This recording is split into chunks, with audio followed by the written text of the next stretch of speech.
विहीर जी आहे ती विहीर किती फूट बांधलेली आहे? ही 130 फूट खोल आहे. 130 फूट. हो. आणि बांधकाम किती आहे? 70 फूट. 70 फूट कड्यामध्ये. हो. तर किती खर्च किती आला असं? आणि कधी केली होती? ही आता मी केली होती 2009 मध्ये. आणि साधारण त्यावेळेस एक 8-9 लाख रुपये मला खर्च आला होता. 8-9 लाख रुपये. हो.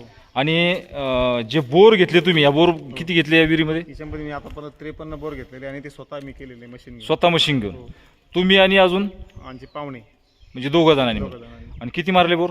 जवळपास 55 बोर मारलेले आहे. याच्यात 53 बोर साधारण 12,000 फूट आड्यावरचं काम झालं आहे. 12,000 फूट. पूर्ण 12,000 फूट. 12,000 फूट. वा वा वा. आणि 12,000 फुटामध्ये मग पाणी वगैरे लागलं का नाही? त्यातलं जवळपास 90% बोर कोरडेच होते. आणि एक क्वचित 4-5 बोर असे होते त्याला एक साधारणतः लहान म्हणजे खूप म्हणजे दिवसभरामध्ये एक साधारण 2,000 किंवा 3,000 लिटर पाणी जमा होईल फक्त.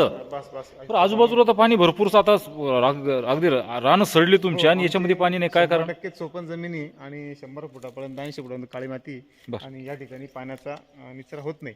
परंतु आता आमचा हा पट्टा आहे 5 एकर एसआरडीचा. हो. मागच्या 4 वर्षापासून इथं नो टिल फार्मिंग मी करतो आणि इथं पूर्ण जागेलाच पूर्ण जमीन हलवाल केल्यामुळं पाण्याचा निचरा आमचा उत्तम वाढलेला माझ्या शेताचा.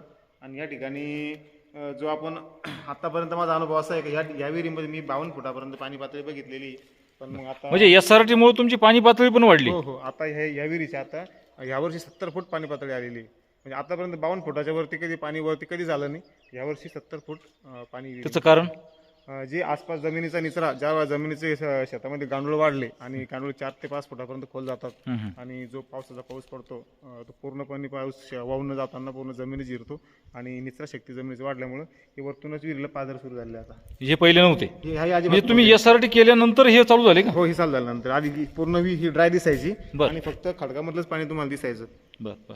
म्हणजे एसआरटीनी हा सुद्धा फरक तुमच्या शेतीमध्ये बाबतीत झाला बा. बरोबर. हा एक फायदाच आहे समजा. फायदाचे.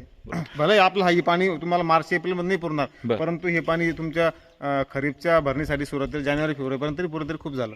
नक्कीच. तर हा सुद्धा फायदा जो आहे तो एसआरटी शेतकऱ्यांना लक्षात येतोय.